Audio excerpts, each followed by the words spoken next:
Hey everybody, my name is Brandon. Welcome back to Cinefessions, where we talk all things media. And today I have a comic book haul for you guys yet again. As I said, I've been buying a ton lately, but to be fair, I have slowed down quite a bit recently, but I still have items to share with you guys, so that's what we're going to talk about today.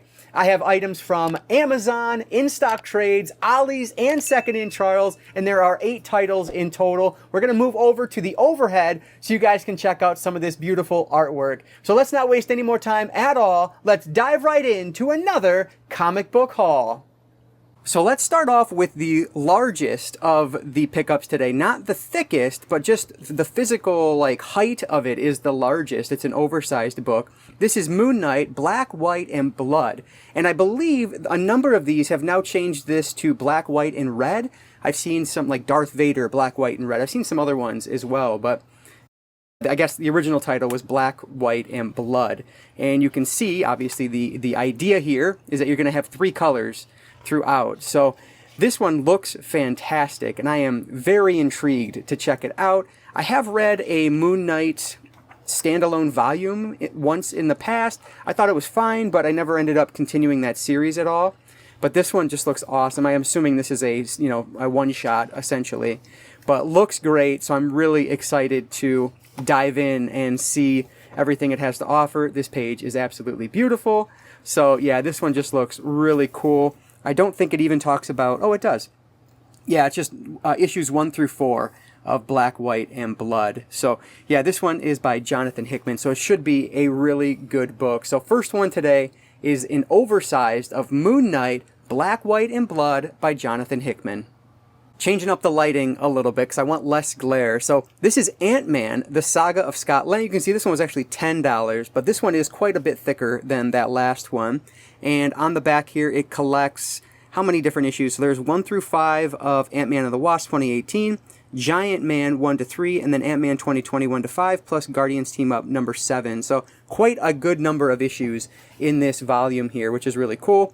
And I'm sure this is, at least I'm hoping, this is going to be a standalone story as much as as it can be. Still some glare, I apologize. It's just the best I have for a setup right now for doing overheads. But if anybody has any ideas on how to correct this, please let me know down in the comments. But anyway, never read any Ant-Man comics before, but I really enjoyed... I've seen the first 2 Ant-Man movies, and I thought they were really fun. So I'm hoping that this one has a bit of that charm that the movies have. But we will see. It looks like another one with just really great artwork in it as well. So this is Ant-Man, the Saga of Scott Lang, and collects a bunch of different issues, hopefully all related to one story. Next up is one I was really excited to find for $10 at Ollie's. This is Jane Foster, the Saga of the Mighty Thor, and this is, of course, the Jason Aaron run of this character. This is, the female Thor. And this one, I'll hold it up a little higher here so you can see what's collected there. But what I've read of this, I believe, was 1 through 8 of Thor 2014. Maybe not even that much. Maybe the first 5 or 6 issues. I think I had volume 1 of this that I picked up at Ollie's a number of years ago. And I enjoyed it, but I never ended up pursuing, continuing the series at all. But yeah, as I'm looking through here, all this looks very familiar. But just a great run from what I remember reading, but I'm definitely excited to reread what I've already read and then check out the rest of this story. I know this is a very well-regarded run of Thor, and some of the artwork just looks fantastic on this as well. So excited to see where this story goes from where I left off. But yeah, this looks really cool. This is the Jane Foster saga of the Mighty Thor, and this one is written by Jason Aaron. I probably could have put these in a better order, but alas, I did not. This one is Sex, written by Joe Casey. This is book 1, The Summer of Hard, which contains the first 8 issues of this run.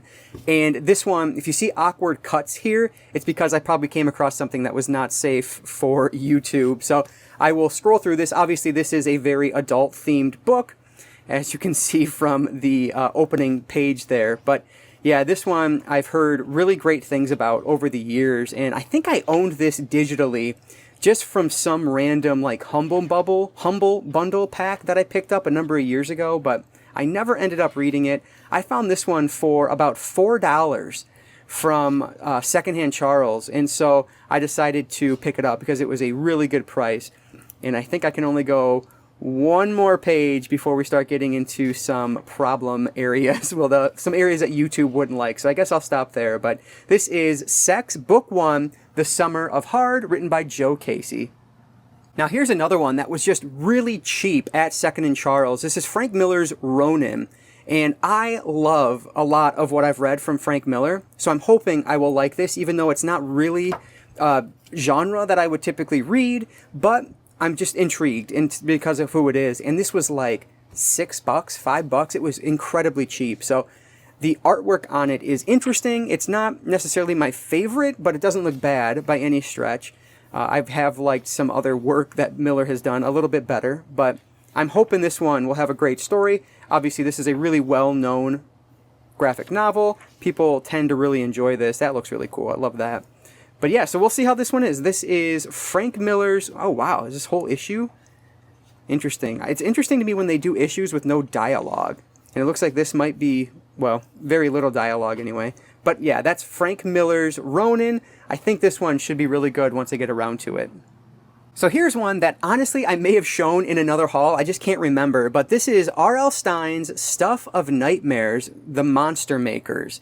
So this had a really interesting premise, and because it was written by R.L. Stein, of course I was interested. This only has 4 issues in it, so it's pretty short. Fortunately, it was only $4, which is a really good deal.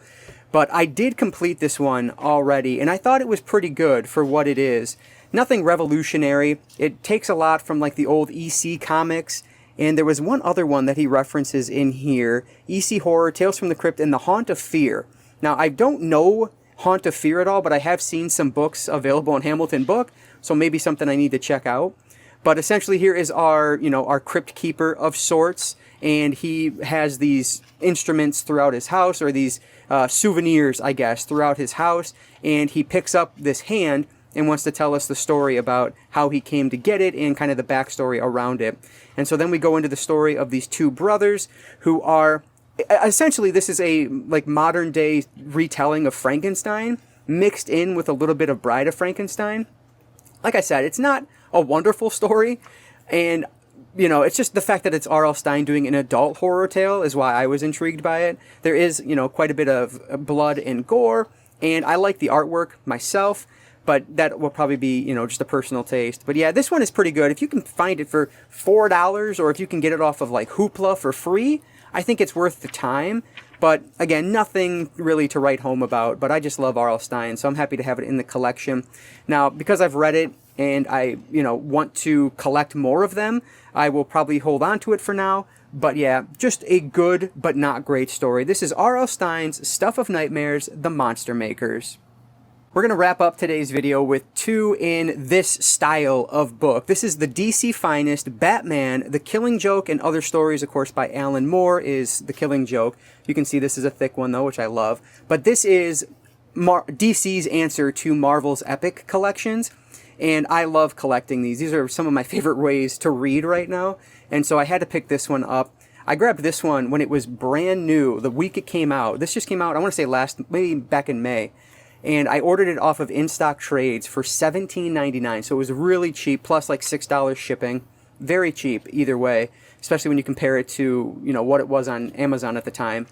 And yeah, it just took forever to get here. Unfortunately, it went out of stock because it was so cheap, everyone was buying it, and it eventually went out of stock. And so I had to wait over a month to get it in, which was quite disappointing, but either way, happy to have it. I mean, is it really that disappointing? I haven't sat down to read it yet anyway, so it is what it is. But I have read The Killing Joke in the past, and I think it's pretty good for what it is. But I know it is a bit of a controversial one. Well, the movie adaptation of it was very controversial. I guess I don't remember too much if the actual comic book was controversial or not, but I think it's pretty good. So I wanted to have it in the collection since I didn't, and I don't have any of the other stories surrounding it. So was very happy to add this one, and you can see it is quite a chunky little book, which is awesome to see. So this is DC Finest, Batman, The Killing Joke, and Other Stories by Alan Moore, Mike W. Barr, and Brian Bolland.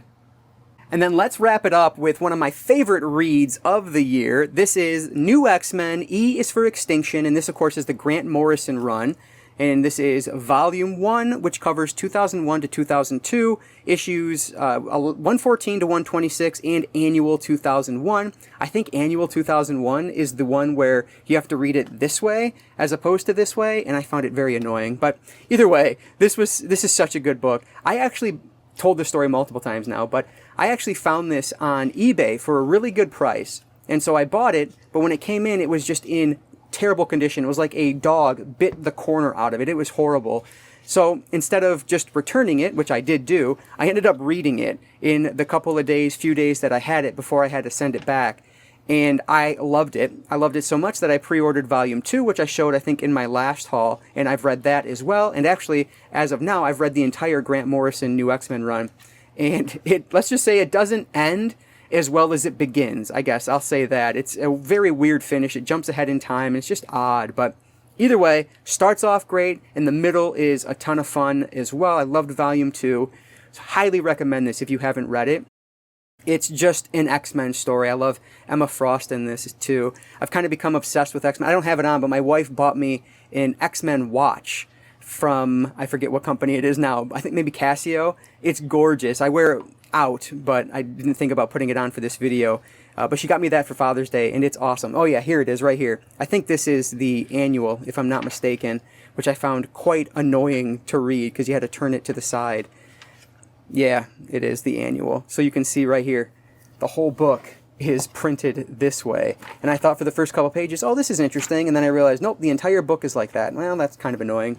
Either way, it was fine. The annual, I don't know, it didn't really do much for me anyway, but the story overall is just awesome, especially where things go in Volume 2. So highly recommend this one. That's why I wanted to finish on this one. This is Volume 1 of New X-Men by Grant Morrison. E is for Extinction. Oh, you know what? I didn't even mention. The reason I finally picked this up again, I grabbed it off of Amazon, and it actually came in pretty good shape, but it dropped down to like 20 bucks. And so I had to pick it up. This was during Prime Days, I think. And so very happy to add this to the collection. Again, New X-Men, Volume 1, E is for Extinction by Grant Morrison. All right, so that was a big old heavy stack of comic books, 8 in total today, and hopefully you guys enjoyed the look at them on the overhead. As I said in the past, I do have one more stack over there. That one is all omnibuses that I've picked up recently or was gifted because I got a couple for Father's Day as well. And so I'm excited to share that with you guys in the coming weeks here. But I would love to hear from you down in the comments below. Let me know what your favorite pickup was from today's video. Anything that is just really stand out to you that is must read ASAP, let me know. I think for X-Men, since I just finished the Grant Morrison run, I think my next step will be Astonishing X-Men, the Joss Whedon run. I do have Volume 1 of that epic collection already upstairs, ready to go, so looking forward to checking that one out. But that is going to do it for today, guys, so thank you so much for being here. I really do appreciate that. Before I let you go, I'll just encourage you all to consume some media today. Thanks again for watching, and I will catch you all next time.